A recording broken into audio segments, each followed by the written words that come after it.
Welcome to the Up Your Average podcast, where Keith and Doug give no-nonsense advice to level up your life.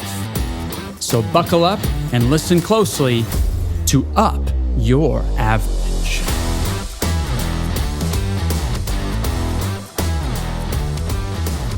Good morning, Doug. Hey, good morning, Wes. Hey, good morning. What a great morning, and it's great to have our friend Wesley Cate join us today. Thanks for having me. You're present in all of these meetings, whether you know it or not, but you're generally, I'd say 90% of them he's present, wouldn't you? If you can't see driving down the road or hiking on the trail, wherever you are, there's a painting behind us, and this was a gift to Keith Tyner. Well, thank you. I don't know if I've told you. I probably have, but thanks. And it's a really cool painting, and the guy who did it is sitting with us right now. Wes, where'd you come up with that? Man, somebody asked me to paint this thing, and I asked them a few questions, and I said, will you just let me run with it? And I ran with it. And so this was really inspired actually by Keith and his personality in a lot of ways. And I tried to paint something that I thought might capture all the different facets of my friend Keith. Have you ever painted something that big? No, this is still one of my favorite ones that I've done. Yeah. No, never painted something that big. A good friend of mine who loves art said you always want to go big on paintings. And you have to have a wall that's big enough to do it, but that wall it's great. When we ordered this, we had to have it special shipped into our driveway. And so it was just this giant thing sitting in our driveway. What did it come in? What does that come in when you order that? I don't even remember. It wasn't a big box. I mean, there were some big straps, and there was a lot of wood, and there was a lot of stuff. Your Amazon guy getting out of strap. I was picturing like a police car in front of the semi and a police car behind the semi with a bunch of ratchet straps. Oh, that's wonderful. That is so cool. Yeah, I was wanting to share a personality. Now that I want to share a personality thing here. Yeah, this is Wes. This is a number of years ago, but Wes knows how to play. The other pictures that went along with this were the Tyner kids out tearing up a Fishers, Indiana park, and part of what we would do, part of my ritual was just snow is what keeps you young. Snow is what makes you playful, and it seems like most of the time around here, the snow comes in the middle of the night. And I didn't care the first snow of the year. I'd always wake the kids up and have them out, like maybe 2:00 in the morning. It wasn't a favorite activity of Connie because she's a neat freak. And then getting them in their snow outfits and out of them and cleaning everything up was always an activity. But to this day, the Tyner kids love playing in the snow. And so Wes got that opportunity one time. It was cool. Have we had many interviews on this show? No, we haven't. Wes was one of the first people that came to mind just because he's doing life differently. And he's been such an encouragement to us here at Gimbal. Not only is his art on a few walls here, but Wes, he's helped us communicate better. He's helped us set expectations. Wes has personally helped me be more clear in my communication. And I give him a hard time about that, but I really, really appreciate it. And I'm constantly thinking, am I being clear? Is the message that I'm sending message received? I mean, and so, Wes is a man of many talents. And, he's painter. He wrote a book. Well, even before we get that, why don't you tell us a little bit about your business before we jump into that? Yeah, that's good. Tell us what you do. Tell us all about your business and the origin of that. Yeah, I'm an executive coach. So that's the primary thing that I do. And I've been out on my own for probably, it'll be 2 years in March, which is pretty wild. And more or less, I help senior executives get to know themselves at a deeper level, figure out how to communicate better, how to have hard conversations, and how to have better relationships with their people. And if there was a senior executive watching today, how would they find you? So if you want to go to creatio.space, How do you spell that? That's CREATIO.SPACE. That's my website, or you can find me on LinkedIn. you can shoot me a message there and I'd be happy to just strike up a conversation with you. You're pretty regular on LinkedIn. I am. Like you give away free stuff, and I appreciate that. Oh, like information and like insights and stuff? Yeah. Yeah. Yeah. Oh, I thought I was going to get some tchotchke Should I there. stop doing that? I love to read it. Yeah. That's beautiful. That's beautiful. Well, I interrupted you, Doug. Go ahead. Hey, you know another cool thing about Wes?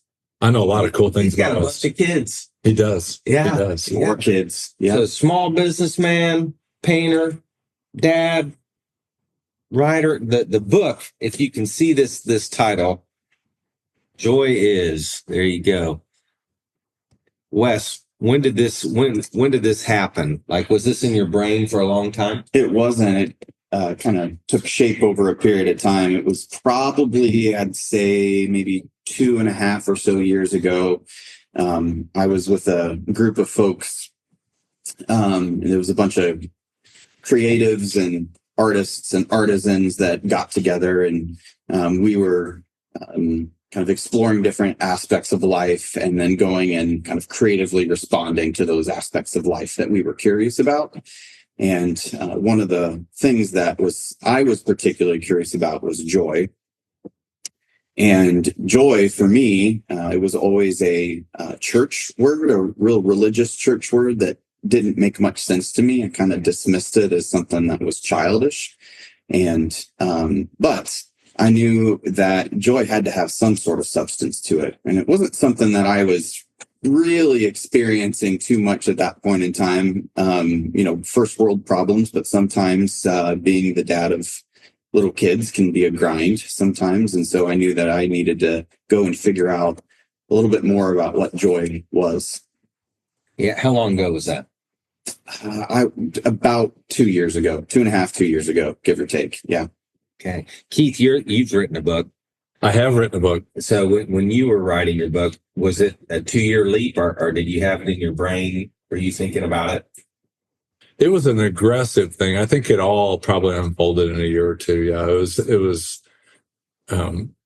design. Like I had this thought: how can we help some people? And I assume, like most productive books, kind of have that attitude: is how's this going to help somebody? Because if it's just a novel, maybe it's going to help them, give them information or give them some encouragement, or maybe entertain them. But I think coming to an idea of a book that really helps people is a big deal. And joy does, yeah. And joy is something like everybody, if you say, hey, what is joy? Everyone's heard of joy. Yeah. But I've not heard it defined like you did. Yeah. Well, I went and I had part of the process of, and I didn't have a book in my head. I was just asking the question first. Okay. So I didn't know I wanted to write a book yet. I just started going and exploring this big question around what is joy? How do you see joy? And so I started asking people that I had a lot of respect for and said, how do you see joy? And there was a very early conversation that I had with somebody and they were like, I don't think it's an emotion. I think, and I actually put kind of verbatim what this individual said in the book. They said, sort of when you look back on something, you're present in the moment, you look back over kind of all the series of things in it. Then you can see how maybe even how the hard times were actually really sweet. And so that was something that I started to, that was one piece that started to crystallize. So I started to have more conversations and started to pay attention to what joy was just as I was living my life, because I knew that joy had to be true and that it couldn't be because of circumstance. And so when circumstance would change or things maybe got hard, like there was a friend that died over the course of the year that I was thinking about some of this stuff. And so joy, if joy's true, then it has to be present even in a funeral. And so that was one of the things that ended up in the book too. One of my favorite descriptions of joy that you use in there, and I don't think anyone would describe joy this way. If you just went up to the man on the street and said, hey, what is joy? Joy is slippery.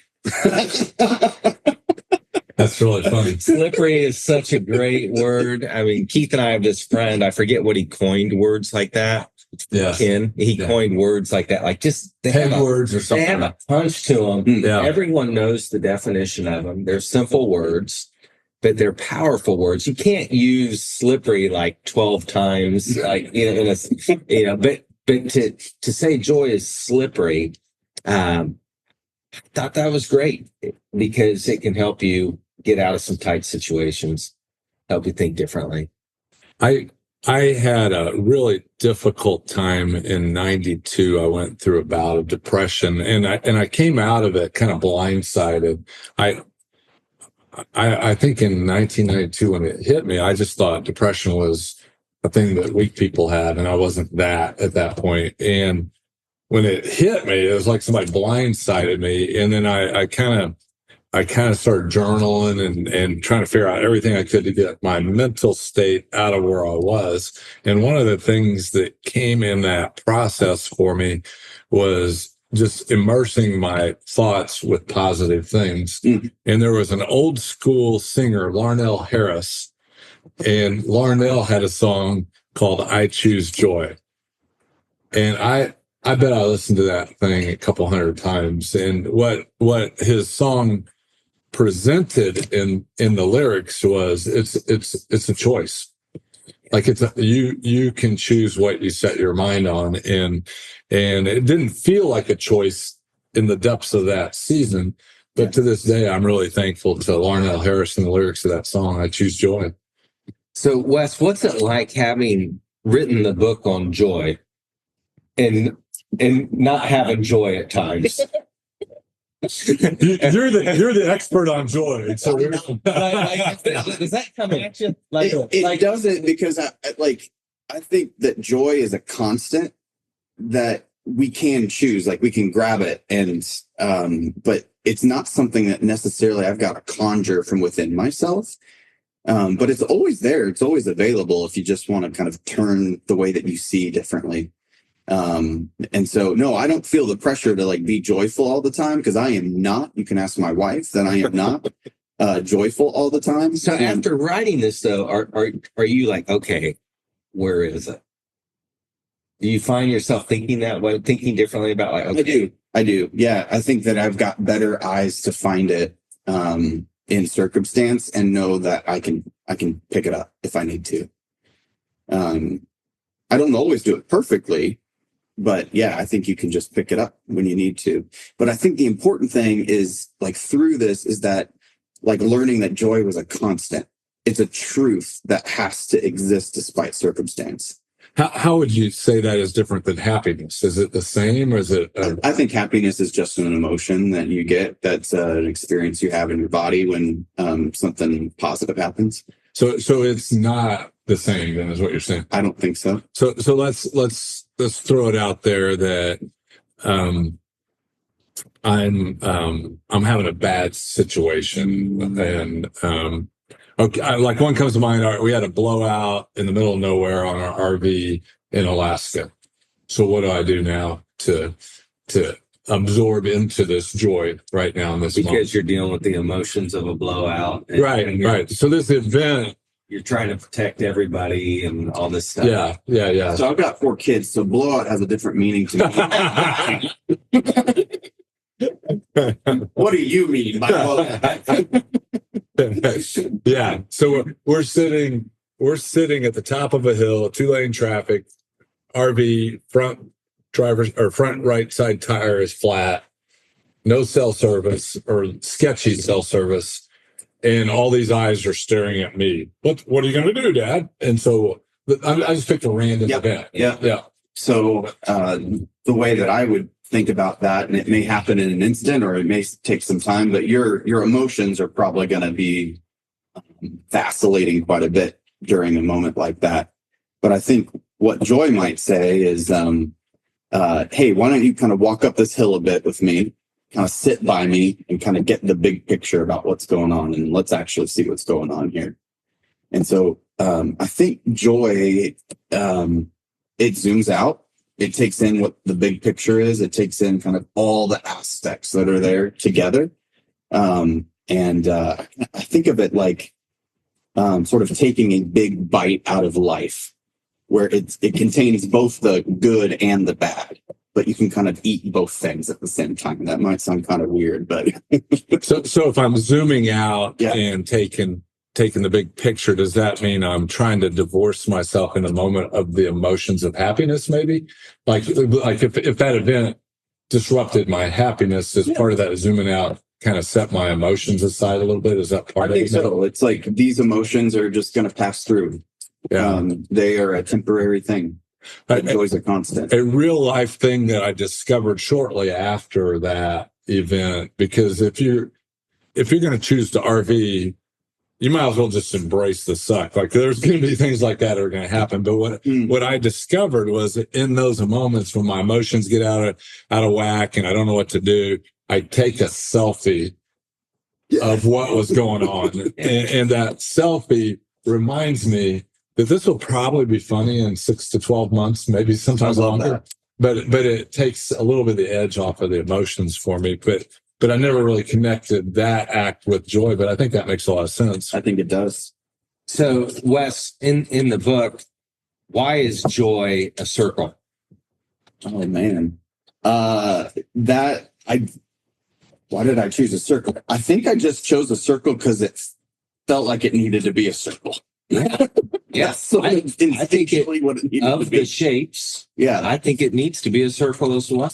It can roll on. I like It that. can bounce. Yes, It moves slow. It can move fast. I like that. It's like a balloon. I mean, yeah, There's a lot of versatility. yeah. Yeah, that's good. It's not square. Yeah, It's good. I know, Doug. It's not rough around the edges. Yeah. I mean, I really, as I was seeing that for the first time, I was trying to see it through an artist's lens. And I was like, well, why did Wes do that? Or why did he pick orange? And those things all just have great value to me, a visual learner. And the circle, there's a lot of completeness in the circle and just a lot of great stuff. So I like the circle. Yeah, thank you. Yeah. I remember when you were talking about that, Doug, you said it reminded you of the book, The Rules of the Red River Ball. That's right. That both of these books, I think, are ideas that you don't need a textbook in life to learn important principles. That sometimes, when I've described this book to people, I've called it kind of like a coffee table book or a kid's book, but it's really an adult book, I think. Yeah. And sometimes adult ideas are best expressed in simple terms. Yeah. And that's the greatest part is someone like my son, Colton, he can get it. Or one of our PhD friends, they can get it. They can think deeply about it. They can be inspired by it. And so, I just love it. Thanks, man. I think that's that idea of being able to take a deep principle or a deep truth about life and communicate it in a simple way, something I've actually picked up from the two of you. I think you guys do that really well. So joy is a constant, and are there things that say we can do in our normal day to help others maybe jump on the joy train? I think asking a good question is one way to do that. I think that if somebody's really swept up into their circumstance, if you are able to see whatever the glimmer might be in the midst of whatever that circumstance is, just ask it in the form of a question. Maybe don't say it, but often it might be in terms of like, what if, or I wonder, are kind of good prompts to invite somebody else to think about their circumstances in a different way. So how does this work in the Cate household with one of your kids? Maybe they're throwing a temper tantrum or something. Are you able to incorporate it in the moment? Because those moments are intense when the kids lose their mind. I think probably one of the hardest parts of our existence as a family is probably around dinner time. So all kids under 9 years old, there's different preferences for what they want to eat and don't want to eat. And people want to sit, people don't want to sit. There's kids that are literally running laps around the table. And there's one version of that could be really frustrating. Yeah. Oh, yeah. But there's another version of that that's more about the fact that we're sitting here together and the kids feel comfortable enough that they can sort of play, right? And that they can enjoy being together with the family, even if they're running around in a circle. So this isn't a how-to book. It's not a how-to book. No. Yeah, you're not aiming for the reader to get some result. Nope. What is it that a reader's going to pick up? I hope that they are able to see joy differently. I hope that they're able to see life differently. The other thing, and I, it's the reason that I put this as the very last page, is I hope that they feel delighted in and know that they're delighted in when they look at this. So like the very last sort of point that I wanted to make was joy is glad to be with you here now, just as you are. And I wanted there to be a big face kind of looking at the person and for them to feel delighted in. So I want, if there's anything that you get out of this, it's that you're delighted in. So you're driving down the road today, you're walking the trail, wherever you are, you're walking into Thanksgiving coming up this next week. And there's probably going to be people at your house that maybe you didn't even invite. You are blindsided that their presence is with you in real time.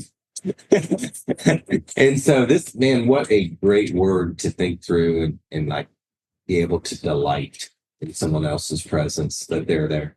And the flip of that too, at the beginning of the book, talks about that joy is the experience we have when when we're in the presence of somebody who delights in us. Yeah. So if that person walks into the house and you choose to delight in them, they're going to experience you as a joyful person, which is pretty cool. Somebody told me this week that the windshield is a lot bigger than the rear view mirror, right? Like that, so you need to look through the windshield as you go about life. And when I think of the rear view mirror, you have a choice about what you see in the rear view mirror. And when we were talking about Thanksgiving, one of the things I did for probably the first 20 years of my life was I went to the Shrine Circus on Thanksgiving Day. And you only really need to do that about 3 or 4 times. Are those the guys with go-karts? They have everything. Yeah, they got clowns, the go-karts, yeah. And then, and if you do that 2 or 3 times, you can kind of give it a thumbs up. I've got this. And as a 20 to 30-year-old, I was kind of cynical about it. But the rearview mirror of it now, I kind of smile when I think about it because it was a lot doing that 20 times. But there's some joy in the memory of who all was involved in what was going on. And the noise of the frustration of Thanksgiving Day, some of this has gone away. But the funny comments, the funny things that happened at the Shrine Circus, I can have joy about that today. So, Wes, you've inked one book. What else is banging around in between your ears right now? Yeah, I think that project-wise, there is so kind of 2 things. Printing more of these. And then the other book that's banging around in between my ears that I think needs to exist in the world is another book called Hope Is, that again looks at hope as a constant and not something that is dependent upon circumstance. Yeah, that's another word. It's kind of a churchy word that no one really knows what it means. My mom is pretty awesome. And she told me once that rock bottom is not the solution, but hope is the solution. That's good. And rock bottom doesn't really do anything for anybody, but hope does. And so that will be really cool. I can't wait to see what that looks like on canvas for you. That'll be great. Yeah. I didn't know that was in your thought process. I've been thinking about the idea of hope a lot in the last probably 100 days or so. And that word to me a lot of times means confidence. Like they're interchangeable, hope and confidence. And I was in a meeting with somebody that was in a rock bottom moment, probably about 100, maybe that was what caused me to think about it. And I was giving him some encouragement and he came at me aggressively and said, why? And I was like, because there's hope. And that was it, because he had a pretty desperate situation, but hope is there's something better tomorrow, right? Like there's something coming at you better than what today is. And I think with both hope and joy, it doesn't say that things aren't going to be hard. So it's not just blind optimism. Right. Both of these things say, in spite of the hard things, there's still a richness and a forward direction we can pick. Yeah. And personally, my experience has been that both hope and joy really don't have any flavor unless you've gone through difficulties. That's true. Yeah. They're kind of getting the balloon at the Shrine Circus or something. That's about it. Yeah. Yeah. That's a good word, man. Yeah. That's a big deal. So suppose I didn't have this copy of Joyous, where would I be able to track down a copy of this? So you could probably, the best thing right now is just to send me an email at WGCATE. So that's WGCate@gmail.com, and tell me that you're interested in a book. I have several that I've got to buy more inventory. So I've sold all of my inventory, so I've got to buy more. So if you're interested, I would love for you to let me know, and we can talk about getting you a copy. So what we've got here, folks, is a simple supply and demand problem. And so if you're wanting this as a Christmas Which is present, our favorite subject. yeah, if you're wanting this as a like Christmas present, hope and all that stuff. I'm thinking we might be able to sell this to you guys. We really like supply and demand. Supply and demand more than it's listed price, right? I'm just saying, we've got 2 copies, it looks like. Well, Wes, I am thankful for you. Thank you Our for you friendship guys. is a real blessing, and hopefully we can have you back again, and maybe we can introduce Hope Is to the world. That's great. Thank you. Thanks for having me. This is fun. All right, you guys have a joyful weekend, and we'll see you when we see you. Thanks for joining us.